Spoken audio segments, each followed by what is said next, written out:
Dios les bendiga, soy el pastor Gilberto Gutiérrez de la Iglesia Bautista Obrera de México DF. Me da mucho gusto saludarlos en este sábado 25 de marzo 2017.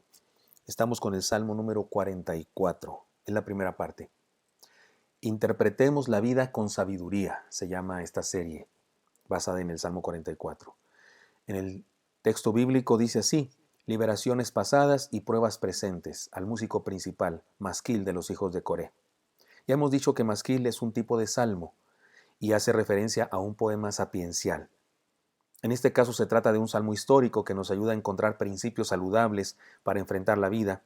Y en esta primera parte, en cada uno de los 3 versículos que estudiaremos, encontramos una clave de interpretación que debemos aplicar para vivir con sabiduría. Reflexionemos entonces en 3 claves para interpretar la vida con sabiduría. Primera de ellas, interpretemos la vida con memoria de fe. Dice el versículo 1: oh Dios, con nuestros oídos hemos oído, nuestros padres nos han contado la obra que hiciste en sus días, en los tiempos antiguos. Hay que decir algunas cosas muy importantes aquí. La fe cristiana es una fe histórica.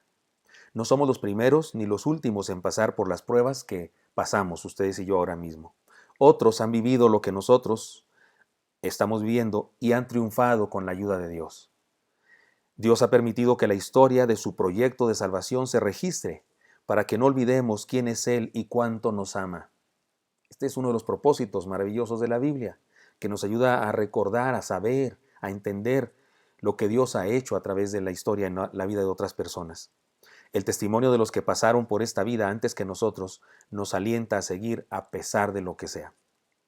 Porque usted y yo no tenemos ninguna experiencia que no hayan experimentado los héroes de la fe en el pasado. En segundo lugar, la fe cristiana es una fe basada en Dios.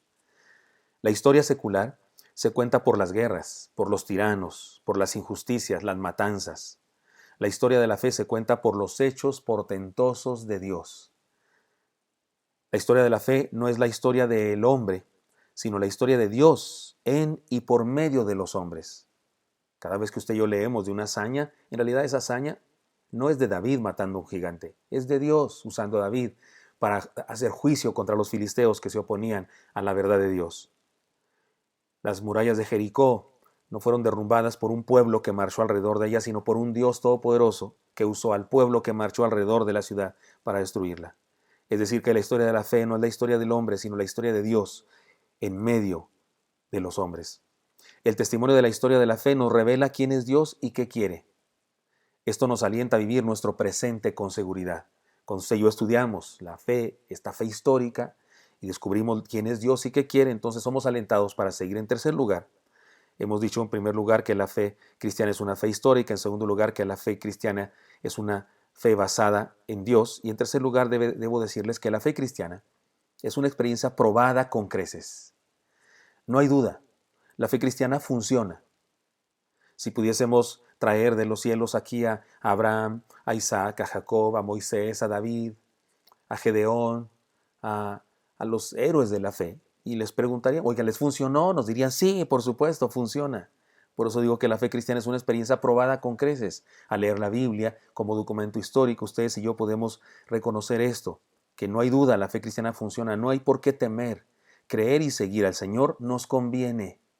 Los hombres que creyeron y siguieron al Señor tuvieron éxito, cumplieron un propósito en su vida, y aquellos que lo rechazaron fracasaron. Algunos de ellos ni siquiera recordamos sus nombres porque no son dignos de ser recordados. Y algunas personas sencillas son recordadas porque creyeron en el Señor. En el Nuevo Testamento hay una parábola que el Señor cuenta acerca de un rico y Lázaro, un mendigo. Y es interesante que de Lázaro se dice el nombre y del rico no se dice su nombre, porque el rico no creyó mientras vivía y Lázaro creyó durante su tiempo de vida, aunque era una persona muy pobre. Por eso insisto, no hay por qué temer, creer y seguir al Señor nos conviene. En tercer lugar, nuestra fe se ratifica en los miles que la han vivido y han triunfado. Así que, la fe cristiana siempre es nueva y original, distinta, contrastante, porque este mundo alejado de Dios vive la moda de la desesperanza, la moda del despropósito, la moda de la maldad. Pero creer en el Señor y seguirle es una experiencia probada en la historia. Es nueva en nuestro tiempo por cuestiones de la moda del mundo. Pero la verdad es que seguirle es una experiencia probada en la historia. Es la moda de los héroes de la fe. Sigamos esa moda y no la moda del mundo. En segundo lugar, interpretemos, o segunda clave, interpretemos la vida con convicción de nuestra identidad. El texto dice, tú con tu mano echaste las naciones y los plantaste a ellos. Afligiste a los pueblos y los arrojaste. Hay que decir aquí 4 cosas muy puntuales. Número 1, Dios ama al pueblo que Él mismo formó. 2, Dios bendice a su pueblo porque es por medio de Él que cumple su plan de salvación. 3, Dios ama a todos los seres humanos, pero nos ha llamado a todos los seres humanos a ser parte de su pueblo, para que experimentemos su gracia y su amor. Él desea que todos seamos parte de su pueblo, pero algunos rechazan ser parte de su pueblo. Y no ser parte del pueblo de Dios es peligroso, porque Dios bendice a su pueblo. Y Dios bendice a su pueblo incluso cuando su pueblo enfrenta a los otros que no son su pueblo. Por eso conviene ser parte del pueblo de Dios. El Salmo nos deja bien claro que Dios, aunque ama a todos y no hace acepción de personas, sí ha decidido bendecir de manera especial a todos aquellos que responden a su llamado y se identifican con Él como pueblo suyo. Tercera clave para interpretar la vida con sabiduría. Interpretemos la vida con conciencia de la gracia de Dios. Dice el versículo 3, porque no se apoderaron de la tierra por su espada, ni su brazo los libró, sino tu diestra y tu brazo y la luz de tu rostro, porque te complaciste en ellos. Hay que decir estas cosas. La historia de la fe cristiana es la historia de la gracia de Dios derramada en los hombres y mujeres que han creído en Él. En segundo lugar, la Biblia no exalta a los hombres de Dios, exalta al Dios de los hombres de fe. Y en tercer lugar, la Biblia es muy clara al enseñarnos que las grandes victorias no dependieron de las hazañas de los seres humanos, sino de la gracia de Dios derramada sobre ellos. Cometemos un grave error, todos los cristianos, los predicadores, maestros y quien sea, cuando exaltamos a los seres humanos, cuando decimos que fueron muy valientes, que fueron muy inteligentes, que fueron muy no sé qué, cuando resulta que la razón por la que triunfaron fue la gracia de Dios, el poder de Dios y no sus picudísimas habilidades o virtudes. Miren, les pongo un ejemplo, como dicen por ahí, para muestra un botón.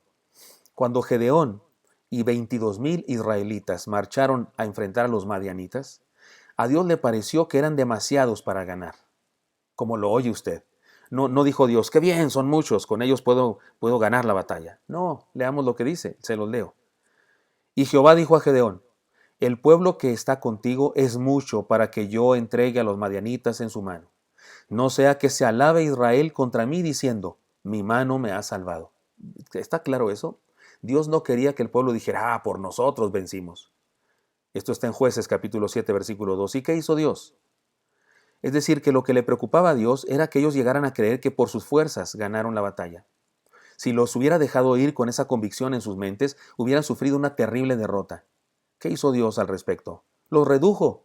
Por supuesto, los redujo a número. Primero de 22,000 a 10,000 y después de 10,000 a 300 soldados. Solo 300 soldados. Y así, con solo esos 300 soldados, armados con teas ardiendo y cántaros, vencieron milagrosamente a uno de los ejércitos más numerosos, ordenados y bien armados de aquella época. Y entonces quedó establecido claramente que no fue por la valentía ni la inteligencia de los soldados de Gedeón, sino por la gracia de Dios. Cuando alguien predica sobre este pasaje y dice que esos 300 soldados eran muy valientes, eran muy inteligentes, eran muy listos, está diciendo algo en contra de lo que el texto mismo de la palabra de Dios dice. Porque la palabra de Dios dice que Él no quería que dijeran que fue por ellos. Quería que quedara claro que fue por su gracia. El Titanic fue hecho por expertos. El arca de Noé fue hecha por novatos. El Titanic se hundió. El arca de Noé cumplió con su misión, porque no dependió del material, la tecnología, ingeniería, ni el dinero de los empresarios. Dependió de quién manejaba el navío, quién estaba a cargo. En el caso del arca era Dios. Si interpretamos la vida por el dinero que tenemos, las habilidades que poseemos, las relaciones o ayudas que podemos conseguir en la tierra, de seguro viviremos en estrés y experimentaremos muchos fracasos. Pero si interpretamos la vida recordando la historia de la fe, identificándonos como pueblo del Señor y siendo conscientes de la gracia de Dios, podremos seguir adelante pase lo que pase, porque no depende de nosotros sino de Él. Y de seguro tendremos éxito, el éxito que solo Dios puede darnos. Espero que esto sea útil para usted.